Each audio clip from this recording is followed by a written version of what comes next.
Hi guys, I hope you're doing well. Welcome back to Joy Connections.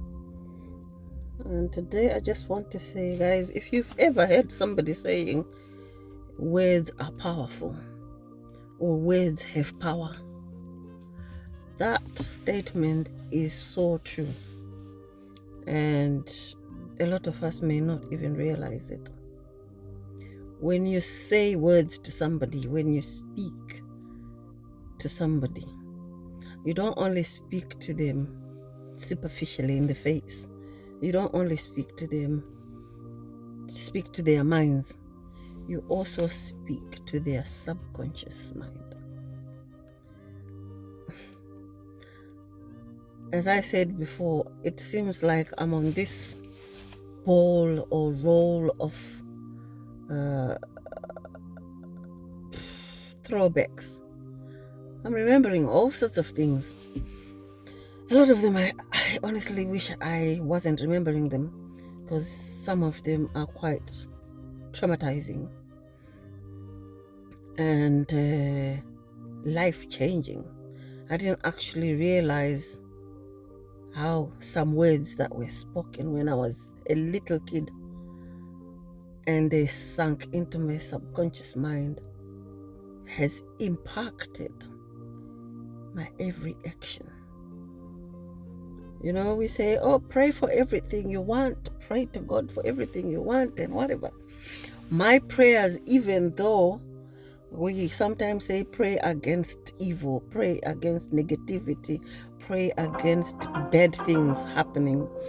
My prayers were I'm actually seeing that my prayers were mostly guided by my subconscious mind, the subconscious state of being that I have carried around.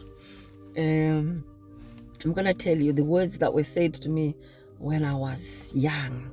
I can't remember the age, maybe around 9-10 years old. There was somebody, a relative.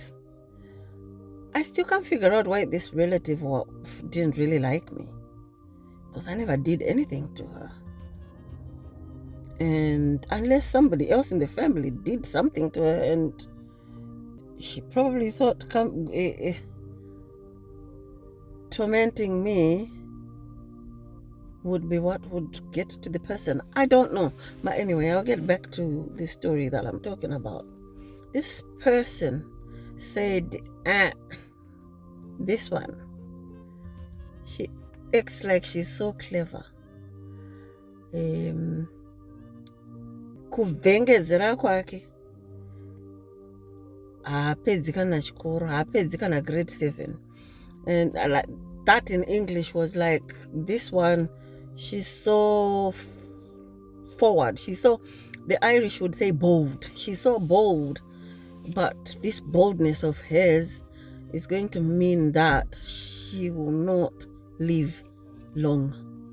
She will not even finish primary school. Grade 7 in Zimbabwe is the last year in primary school before you go to secondary school. And this person was so narcissistic when I think of it now, because she would have this friendly face, she would have this friendly demeanor while she was saying nasty things. You know, like how some mothers used to hold you by the hand and pinch you in the side of the hand so that people would not know that you're being punished. That was her. She'd be smiling. This person would be like smiling like this, and then she'd be saying, kuvhengedzera kwawo kana grade 7 haambopedzi bauyu, hamborarami kusvika kwese ikokoko, not if I have anything to do with it, you know, like. And back then I was just a kid. I didn't actually even understand. And I would smile back, but there was something inside me that told me this is not something nice that she's saying, even though she's smiling because there's people around. What she's saying, it's not coming from a good place. It's not coming from the kindness of her heart.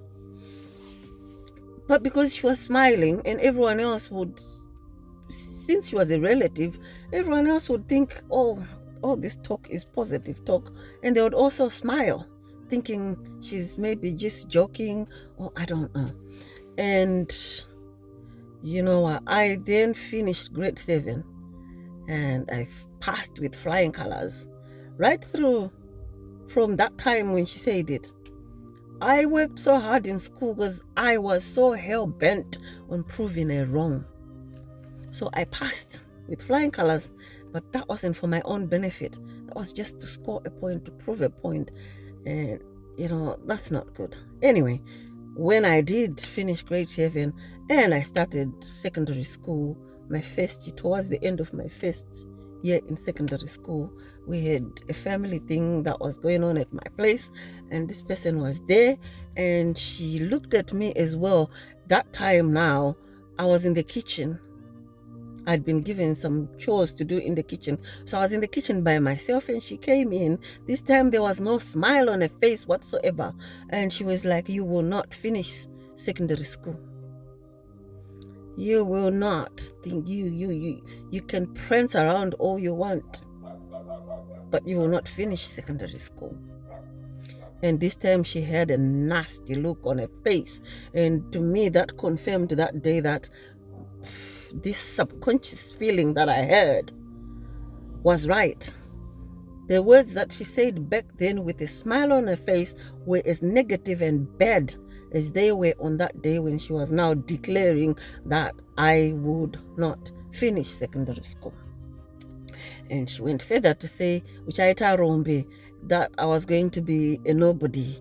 These words, when you're saying them in English, they don't sound as bad as they sound when you say them in my language.